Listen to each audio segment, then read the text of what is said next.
If you watch the news these days, there's a common theme that's broadcast out. And I suppose where you get your news from will determine what side you're on, right? So this is what we hear. You are a right-wing fascist. You are a left-wing lunatic. The reality is they're both fucking crazy. So where most people should be is towards the center. Why? It is not uncommon to have changing views as you grow up. When I was young and single, I had a view on the world. And then sometimes when you talk to your parents, you know, they'll say to you something and then you're thinking, oh, what do you know, old man or old lady, whatever it is.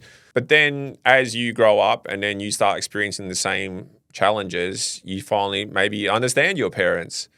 Now, you know that common thing of becoming a parent. One day you now understand your parents a little bit more and understand some of the things that they had to do for you. And some things that you thought were unfair and then you thought, oh, it's unjust and why are you oppressing me and why are you controlling my life?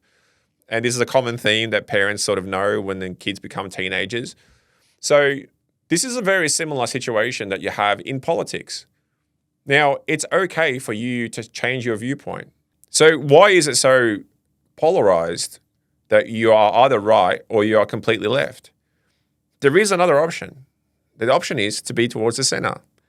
You can have left-leaning, what they call typical left-leaning views, was, you know, some of the things are shared, and then some of the things in the right-hand side is, no, you should be more independent. What's happening in our world is that people are just fixated on a political party and they just stick to that party. But they'll say, oh, that other side did this and that other side did that, and I'm this and I'm right, and I should tell that other person that they're all just wrong and everything I do is correct. Does that not sound crazy? Does that not sound that you are now polarized, that you're stuck in one thought?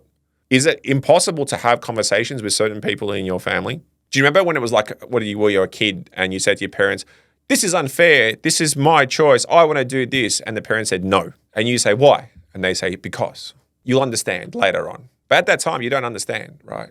You don't understand what it's like. And I can understand coming from a position of once being a student and once being an employee and then once being an employer and a business owner. And then being across a lot of facets, you start to learn the differences between the politics. The sad part is they're all really almost the same, but which one's aligned to you the most? This is where I like to reach out to people and say to them, hey, have you thought about this?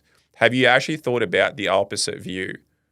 Because once you've thought about the bad and the good of every single situation, you become centered. There's a lot of good policies out there by all political parties, but there's a lot of bad policies. Some of the policies are short-term, but the effects of that can be long-term.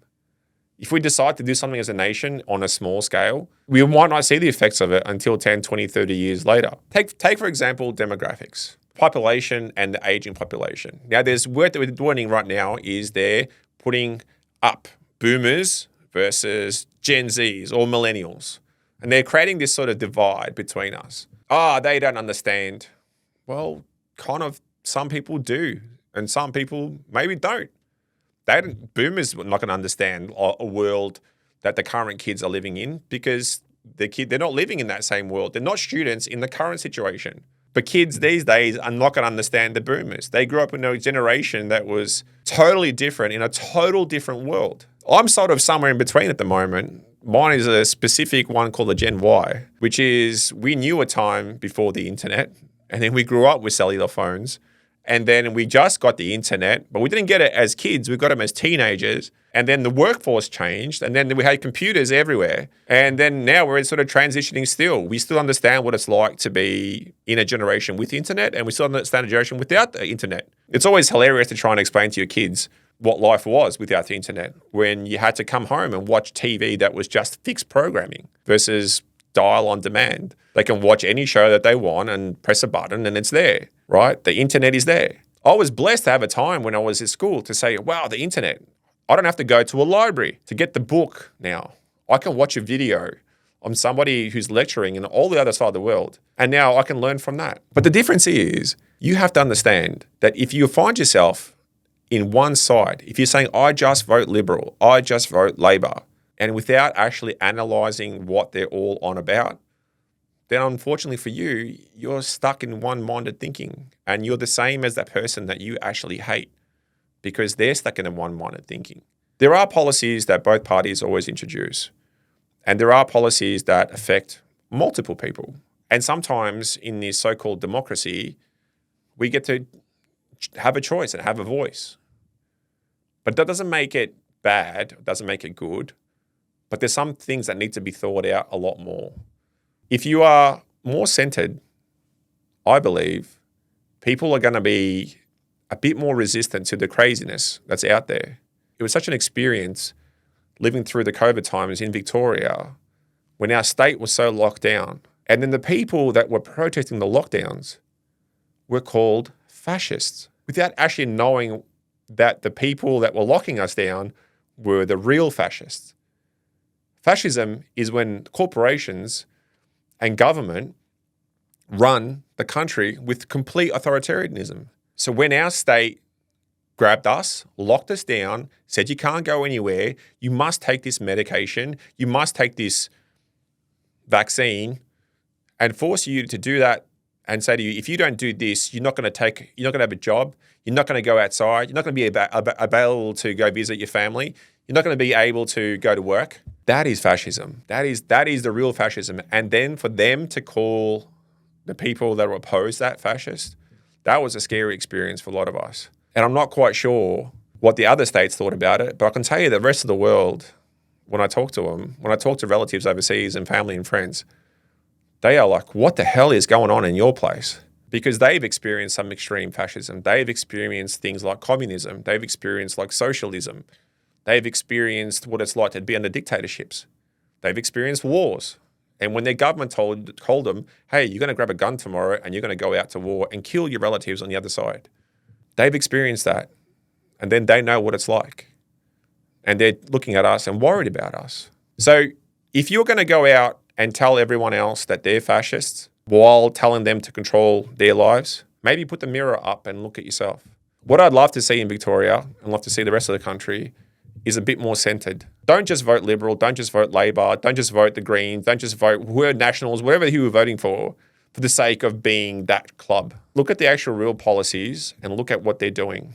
Because you know long enough now, if you stay long enough and watch politics, you know that most of them are lies. You start seeing throughout all the bullshit. And it's okay to switch parties and it's okay to vote in someone that has a better policy that is from logic, understanding, had a conversation about it, thought about all the consequences of everything that we do, and then make an informed choice rather than I am what I am.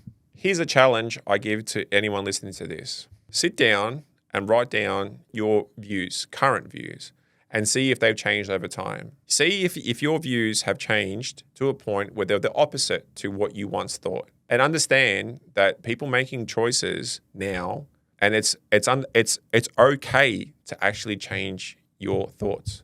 Because I can tell you right now, decisions I'm making are just also about what I think is good for the country, what I think is good for people, but I also understand what's good for my children because it's the world that I want to see them grow up in.